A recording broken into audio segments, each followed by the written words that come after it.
Shalom and good evening. This is TV7 Israel News, broadcast to you from Jerusalem. And in today's top stories, U.S. President Donald Trump doubles down on his proposal to relocate over 1 million Gazans to Egypt and the Hashemite Kingdom of Jordan. Israelis in border communities along the Gaza Strip and Lebanon, respectively, stress they have no sense of security, demanding Jerusalem do more. The Iranian proxy Hezbollah warns that it will not accept any extension to the IDF's deployments in Lebanon, despite Beirut's agreeing to Washington's demand. Approximately 300,000 Palestinians made their way to the northern Gaza Strip yesterday after the IDF partially withdrew from the central enclave's Netzarim corridor in accordance with the hostage release deal's outline. Per Israeli government spokesman David Mencer, who addressed Hamas's violations, the transit of hundreds of thousands of Palestinians northward was approved after the United States applied significant pressure on the mediators, which ultimately realized a Qatari brokered side deal, which effectively secures the release of 3 additional hostages. On the hostage release agreement, yesterday evening the Prime Minister led vigorous and determined negotiations to secure the release of our civilian, Arbel Yehud, and a female soldier, Agam Berger, together with an additional hostage. Hamas had backtracked on the agreement by not releasing Arbel as they had agreed originally. Subsequently, an additional phase of hostage releases are scheduled to take place this Thursday. Following the settling of this violation, Israel this morning agreed to the passage of Gazan residents to the north of Gaza. In accordance with the agreement, 3 additional hostages will be released this Saturday. It is important to know that the Qatari brokered addendum to the deal reveals the pressure under which Hamas finds itself, with the terror group showcasing seeming urgency in its desire to begin negotiations for the second stage of the hostage release deal, which includes deliberations on a comprehensive ceasefire, alongside domestic Palestinian pressure over the devastation which Hamas brought upon the Gaza Strip in the wake of its October 7th atrocities, and the internationally designated terror group's desperation to transfer severely wounded Hamas terror operatives to Arab countries for treatment. Moreover, Hamas and its terror affiliates in the Gaza Strip are apparently terrified by the proposition of U.S. President Donald Trump, which the American leader had repeated last night once again, to transfer Palestinian residents from the Gaza Strip toward neighboring Egypt and the Hashemite Kingdom of Jordan for an unspecified period of time.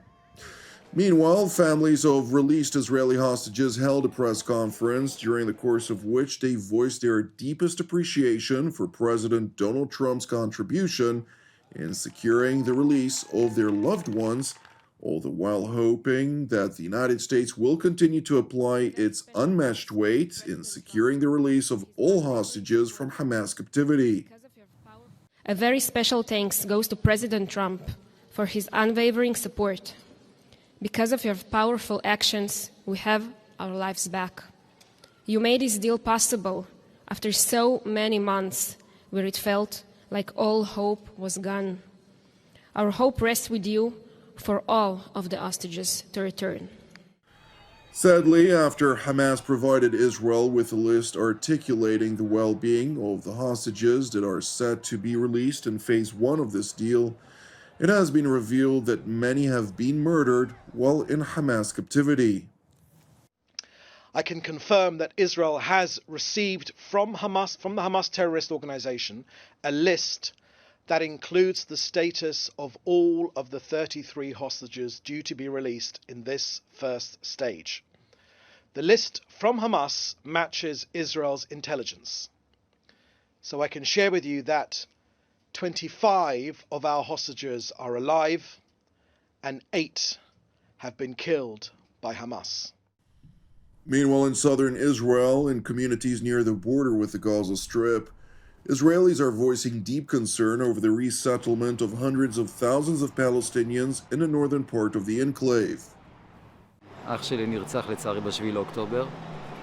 אני והמשפחה שלי גרים ממש פה, והמחבלים היו למטה. אנחנו היינו בתוך הבית סגורים. ומאיפה נכנסו? מצפון הרצועה. אז בעצם עכשיו אנחנו חזרנו לאותו מצב פחות או יותר שיש לנו מלא עזתים שבתוכם יש מלא מחבלים, וחזרנו לאותו מצב שעכשיו אנחנו לא בטוחים, לא יודעים מה יקרה. יש מנהרות אולי שלא מצאו אותם, יכולים להיכנס שוב חלילה ולעשות לנו עוד פעם טבח, וזה עצוב, זה עצוב מאוד. I feel I have small children and I wait. You know what I wait? The next October 7, because I know when you give the terrorists free, October 7 come back. Not now, in the future. And I feel panic. Turning to Israel's northern communities, were similar to the residents of the Gaza periphery communities. Northern residents of border communities are voicing a sense of insecurity despite Hezbollah's evident defeat on the battlefield. Generally, I wish the ceasefire would go on. But unfortunately, since we are right on the border and in the village next by, we haven't seen civilians since 2006, and the people there are Hamas people, are terrorists, and they dug tunnels to get to our houses, and they shot over 260 anti-tanks missiles to our homes, and 70% of the flats in this place are damaged or destroyed, and so is the infrastructure and everything. Of course, we cannot allow this to go back to the way it was 2 months ago. It is important to explain that the 60-day ceasefire outline that was reached between the Iranian proxy Hezbollah and Israel did not culminate with an Israeli withdrawal as initially agreed upon.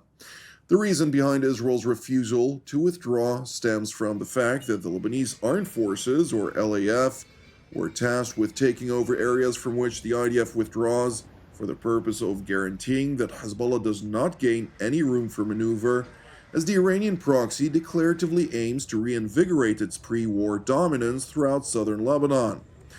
To do so, Hezbollah instructed its people to march toward their occupied villages, pledging to alter reality on the ground by force, believing it would impact negotiations between Israel and Lebanon under US and French mediation. ونحن الآن على مشارف كفركلة التي أزالها العدو الإسرائيلي عن الخارطة، لكن على الرغم من كل ذلك أهلنا أصروا على العودة. أعتقد أننا أمام مسار جديد سيغير المعادلات التي سعى العدو الإسرائيلي إلى تكريسها، والذي اعتقد بأنه فتح مسارا يتحكم بمعطياته. لا، شعبنا الجنوب اليوم كسر هذه المعطيات وغير الوجهة، ونحن نشهد أياما تاريخية حقيقية. Contrary to the Iranian proxy's belief that Israel would react timidly toward the aggressive Hezbollah mob, the IDF warned the unarmed Hezbollah operatives to back down, and when the crowd refused, it opened fire in accordance with international law and the ceasefire's outline. Consequently, at least 24 Hezbollah terror operatives were killed and over 130 sustained separate degrees of injuries from live gunfire. Meanwhile, Hezbollah Secretary General Naim Qassem was adamant that the new leadership in Beirut would not accept Washington's demands for an extension to the ceasefire. لا نقبل بأي مبرر لتمديد لحظة واحدة ويوم واحد. لا نقبل بتمديد المهلة. وردتنا معلومات بأن الأمريكيين يتصلون بالمسؤولين اللبنانيين، طرحوا عليهم أنه يتمدد الاتفاق إلى 28 إشباط، يعني لا تنسحب إسرائيل إلى 28 إشباط. أجاب المسؤولون اللبنانيون بالرفض، قالوا طيب بنعملها 18 إشباط. قالوا لهم لا، قال نحن بحاجة إلى 5 مواقع تكون هي تلال مشرفة. قالوا لهم لا، ونحن متأكدين مع هذا الرئيس، فخامة الرئيس جوزيف عون لا يمكن أن يعطي إسرائيل مكسبا واحدا. To the dismay of Hezbollah's leader, Naim Qassem, and his masters in the Islamic Republic of Iran, an extension to the presence of IDF forces in southern Lebanon was reached under Washington's auspices, with a new date for the withdrawal of IDF troops set for February 18th. However, the IDF's withdrawal is once again contingent upon the LAF's deployments in all locations, which the ceasefire's outline explicitly specifies. A senior IDF officer told TV7, therefore, that any further delays by the Lebanese army will demand for additional future extensions. Thank you for watching TV7 Israel News. I would like to thank all of you who proactively support TV7 Israel, since TV7 Israel is a non-profit ministry with all of our productions exclusively reliant on monthly donations. In this regards, if you've been blessed by the contents of our programs, I would like to encourage you to donate. You can do so via our website at www.tv7israelnews.com.